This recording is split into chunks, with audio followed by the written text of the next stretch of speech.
Sandali, meron na tayong sovereign land. We have a sovereign government. We have a sovereign authority. Bakit tayo papasok sa sarili nilang justice system? Ano kayo mga ugo? Diba? Ganun na sinasabi dito eh. At yun ay sinabi ho ni Pangulong Marcos at pinaaalala ni VP Sara Duterte. Hoy, kayo mga congressman, hindi nyo ba naalala yung sinabi ni Pangulong Marcos? Huh?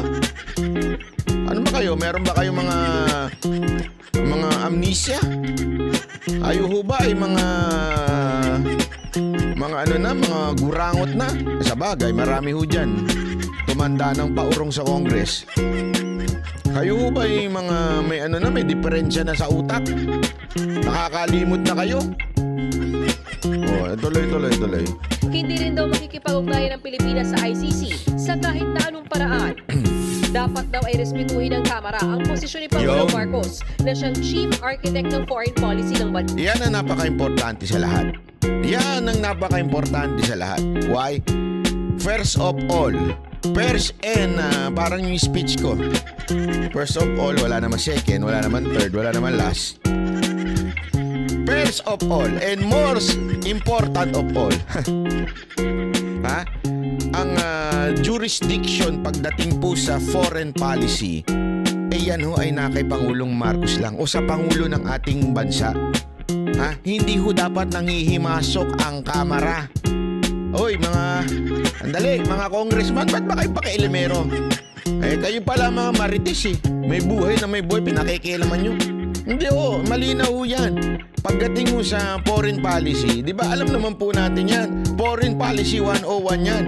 Ang presidente lamang ang pwedeng magbigay ng o maging arkitekto ng foreign policy. At kayo mga congressman, di ba you are representative of your district, mga ulol kayo? Di ba? You should be representing your district, yung kapakanan ng inyong distrito ang inyong iniisip. Puro kayo pamumulitika eh.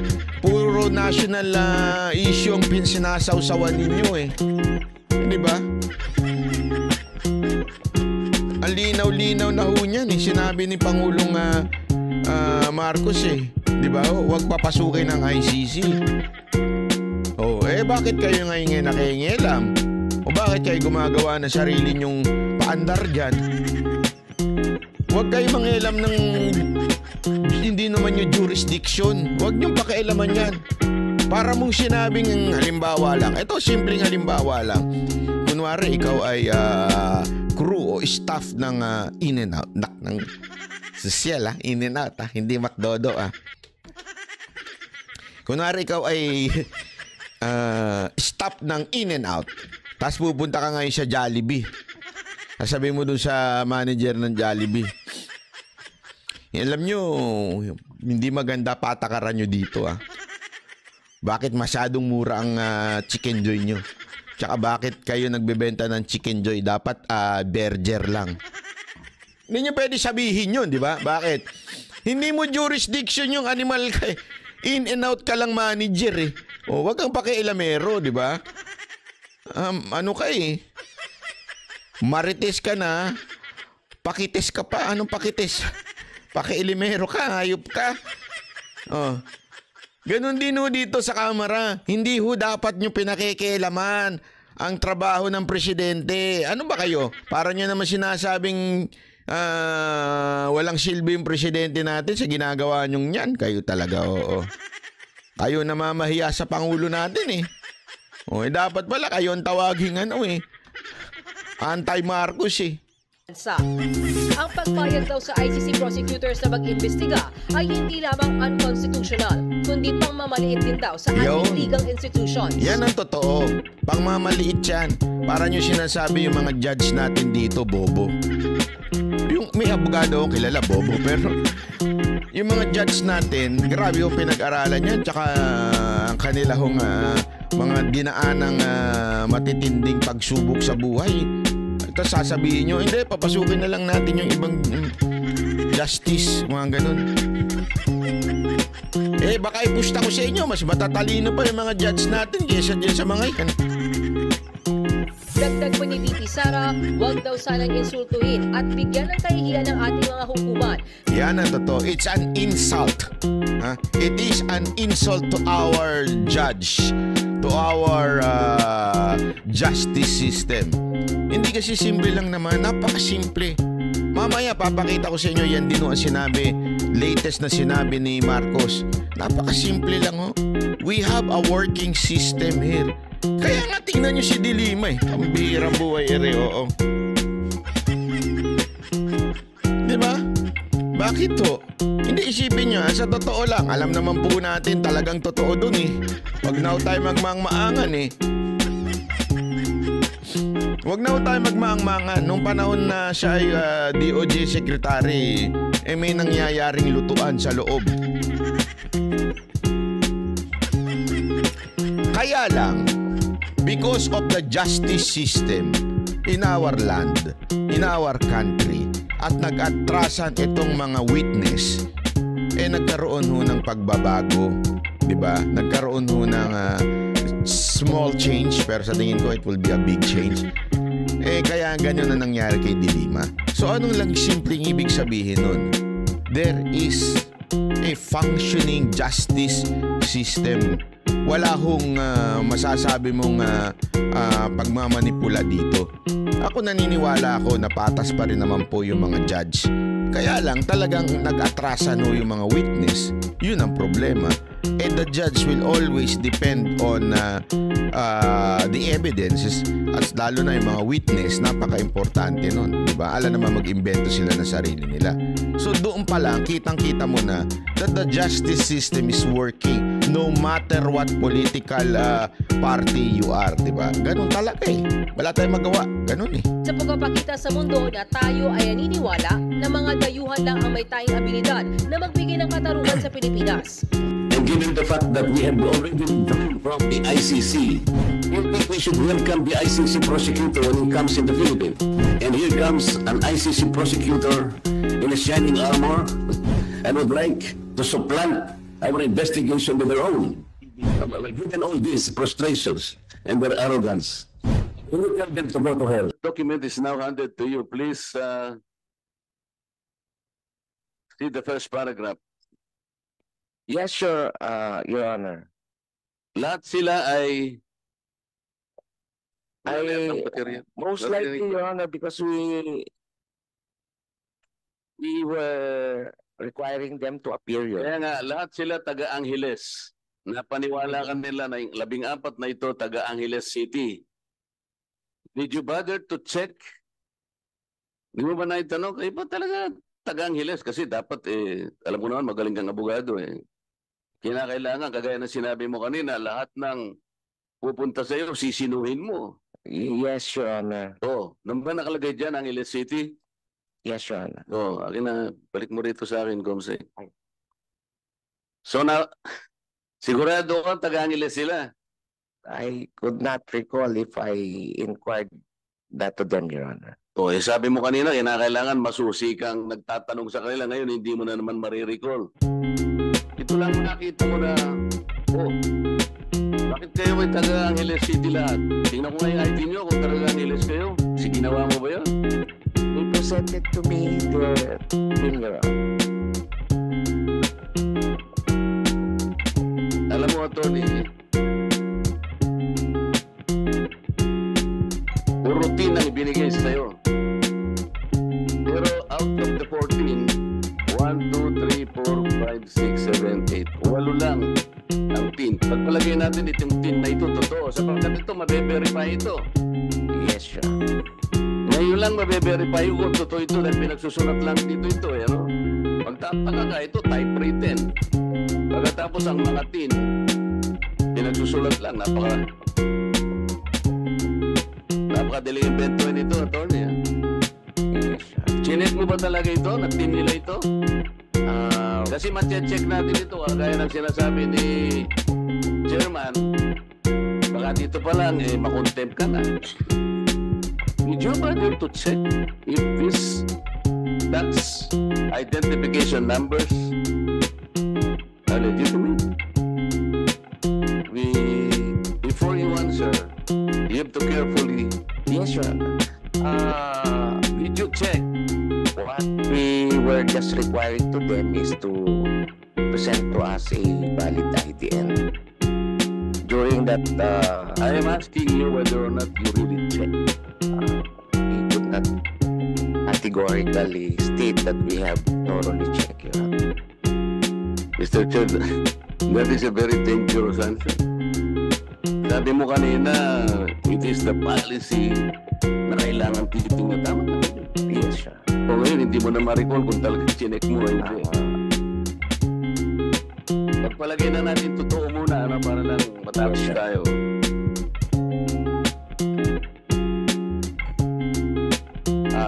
This particular document, Mr. Chair, that I have shown to him is a unilateral deed of sale, meaning to say all the sellers signed in this document except the buyer. The buyer is Mr. Yang. Attorney, yung pong ibinenta nitong mga partido na umarap sa iyo na ninotaryo mo ito, dalawang sukat ng lupa. Hindi po maliliit na sukat ng lupa ito. Yung isa 30,000 plus or about 3 hectares. Yung isa po 4,000 square meters. Bakit hindi mo man lang sinabi sa kanila na palitan nyo naman ito? Wala naman yung buyer dito. Mapapagalitan pa ako ng Korte Suprema rito. Did you confront him with this? No, Your Nalaman Honor. pa sila. Bakit?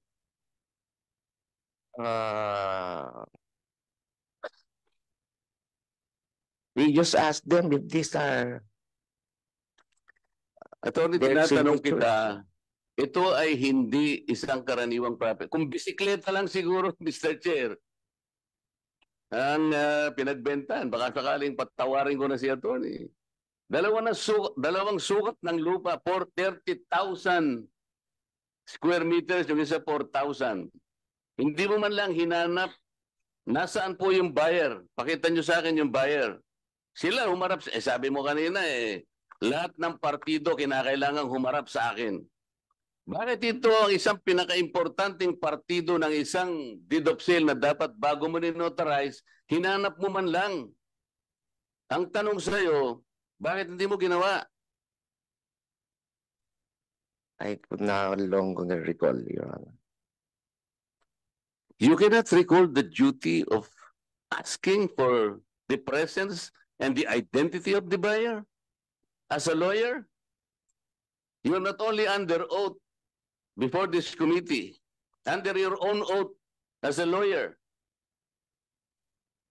O baka madisbar ka pa, Attorney.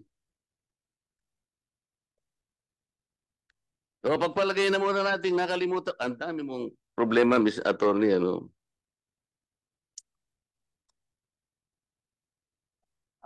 Congressman Marcoleta, I'd like to acknowledge the presence of Congressman Anan C. Panaligan, First District of Oriental Mindoro. Thank you for coming, Kong. Please proceed. Alam mo ba, Attorney Macalino,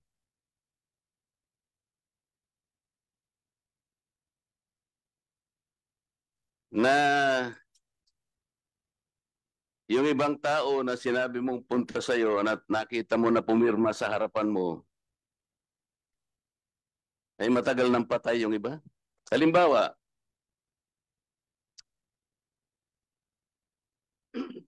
si Enedina Dizon, pitong taon nang patay bago mo ninotaryo itong dokumentong ito. Ganon din si Antonio Rivera. So, Mr. Chair, paano nakapirma yung patay?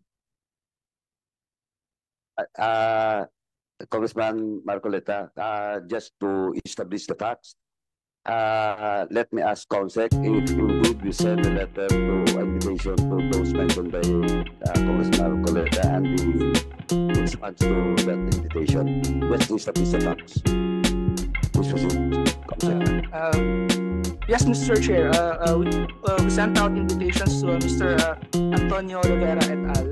But according to the returns, which have not yet been verified by the PNP, most of them are already deceased except for one Miss Corazon Rivera Barrera, but she has a letter addressed to the chairperson stating that he has no idea or knowledge in selling negotiations, although her signature appeared on the deed of sale. She also has a medical certificate stating that she could no longer ride. So she is denying that she's the one who signed the deed of sale, Your Honor. That is correct, Mr. Chair, because a medical certificate dated November 8, 2018, ibig sabihin, 3 years before the notarization of Attorney Macalino, yung Corazon Rivera has difficulty in writing due to lymphedema on her right arm due to previous mastectomy. Hindi siya makakapirma. Ang totoo niya, nung sumulat yung asawa niya, pinasulat niya yung sagot niya sa ating chairman na naibenta yung lupa 2017, hindi 2019. Pero ang pagpirma niya po ay sa stamp mark. So malinaw, Attorney Macalino, patay na yung iba. Bago pa sila, sinabi mo, isa-isa silang pumunta sa harap mo at nagsipirma. Yung isa naman hindi pwedeng pumirma dahil sa kakapansanan. Paano mo ngayon ipaliliwanag yung sinabi mo kanina na ang mga tao na bago inotaryo ang isang dokumento ay kinakailangan humarap sila sa iyo, sisinuhin mo ang kanilang pagkatao para sa ganun ay maproteksyonan mo ang mga partidong involved dito. So wala si ID Yang, yung mga ibang nagsipirma patay na, yung iba hindi makapirma. So paano ngayon ang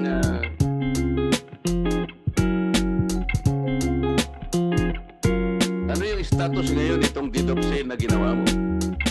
Na pinirmahan mo noong July 11, 2022, na pati ang kanilang pagkakakilanlan na sinasabi mong tax identification number, sulat kamay lang. Mr. Chair, this document has all the signs of a very irregular document. Hindi ko pa alam ngayon, Attorney, kung ano sagutin mo, pero questionable itong notarized document mo. Ganon din itong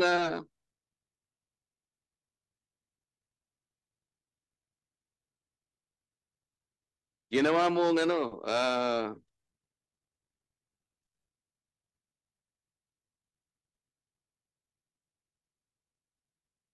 kay ID Yang at saka Agapito Bondok.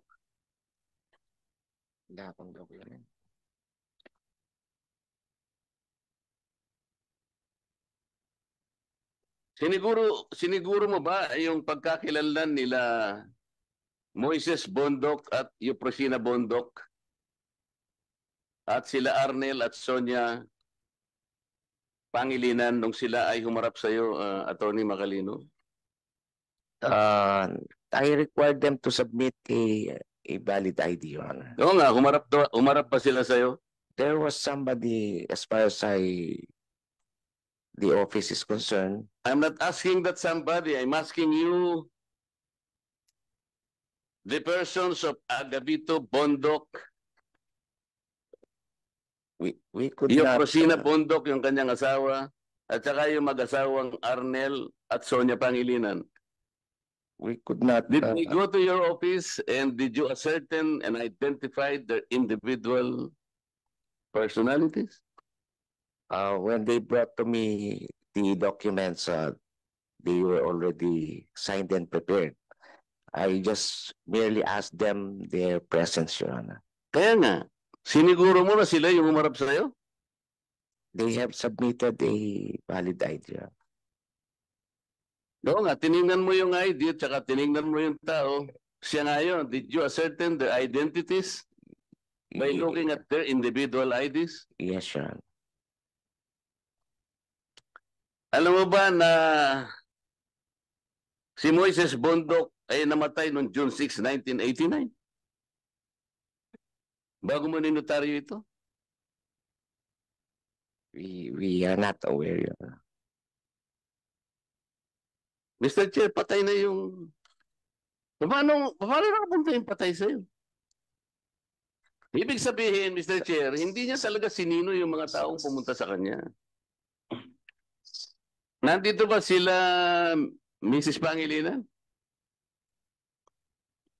Yes, Your Honor. Mrs. Pangilinan, ang sabi ng abogado, Atty. Macalino, kayong apat ay pumunta sa kanya noong July 11, 2022. Nakita mo ba yung mag-asawang Moises at Euprosina Bondok? Your Honor, nauna po akong nagpunta sa notary. Dahil iniwan ko na po yung date of sale kay Mr. Gomez po. Kanino? Kay Mr. Gomez po. Oo, sabi niya kanina wala namang representative at meron na namang Roy Gomez. Akala ko sabi niya ang mga partido, Mr. Chair, ang umarap sa akin. Inisa-isa ko ang kanilang identities. Nag-submit sila ng mga ID sa akin para masino ko sa kanila. Sabi niya walang representative. Sabi ni Mrs. Pangilinan, si Roy Gomez. Paano ito, Atty. Macalino? Tinanong ka kanina ni Chairman, huwag kang masyadong mabilis sumagot. At siguruhin mo bago ka sumagot, ay tama yung sinasabi mo, baka makontempt ka. Anong ibig mo sabihin, Mrs. Pangilinan? Sino si Roy Gomez? Dumating po ako sa notary, Your Honor. Oh, bakit kasama si Roy Gomez? Sino si Roy Gomez? Hinaan ko po kasi sa kanya yung date of sale. Siya po yung naglakad nung... So, ang tagalakad po ninyo ay si Roy Gomez. Yes, Your Si Honor. Roy Gomez din ang gumawa ng dokumento ng deed of sale. Hindi po, Your Honor. Sinong gumawa? Yung seller. Yung seller. Opo, binigay niya po sa amin yung seller. Yung date of sale. Yung seller ay si Moises Bondok. Taga San Jose, Matulit, Mexico, Pampanga. Your Honor, ang kausap ko po sa Bondok family, yung pong anak po niya na si Ma'am Lydia Tadeja po. Oo nga, pero hindi yung anak niya ang nagbenta eh. Ang nagbenta yung mag-asawang Moises and Euprosina Bondok. Yes, sir. Kahit nakausap po pa yung isang katerbang anak niya, hindi yun ang mga partido. Ang sabi ni attorney, ang mga partido lamang ang harap sa kanya, tama naman yon. Ikaw, partido ka dahil kayo ang bibili. Yung nagbenta, yung mag-asawa, pero matagal nang patay, 1989. Kaya tinatanong ko, sino yung nakita mo? Si Moises o yung anak? Yung anak po, Your Honor. O, paano ngayon ito, Atty. Macalino? Yung anak mga nagpakita, hindi naman yung si Moises. No, I require them to present to me Ang patay na mag-present sa iyo ng identity, attorney. Ang anak niya ang nakita. Your Honor, hindi po kami magkasabay nung anak ni Bondok na pumunta po sa notary. Nauna na po akong umalis, Your Honor, dahil may lakad pa po ako.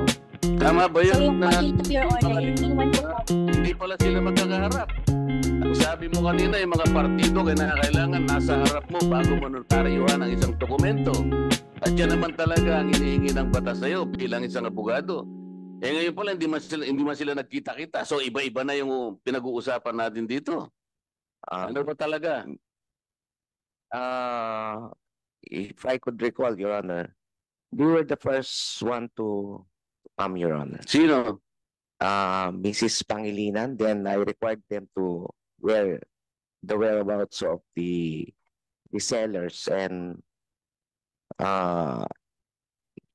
they brought somebody to identify themselves to be those person.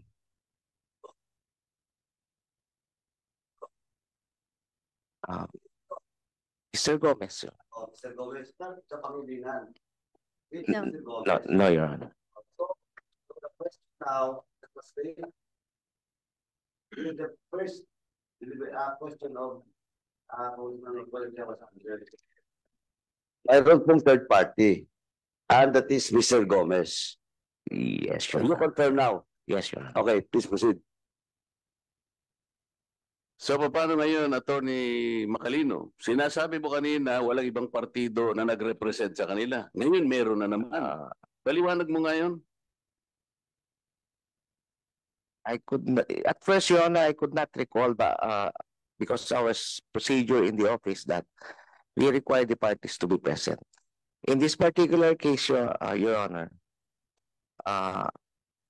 now that Mrs. Pangilinan is here and narrated what really happened, so I confirm, Your Honor, that Mr. Gomez was there. Your Honor.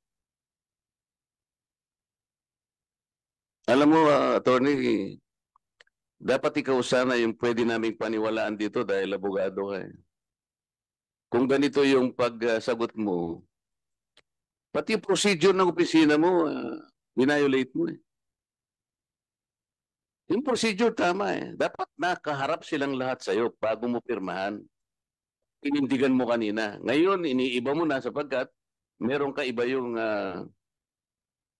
testimony si Mrs. Pangilinan. So, nahihirap ka ng paniwalaan ngayon.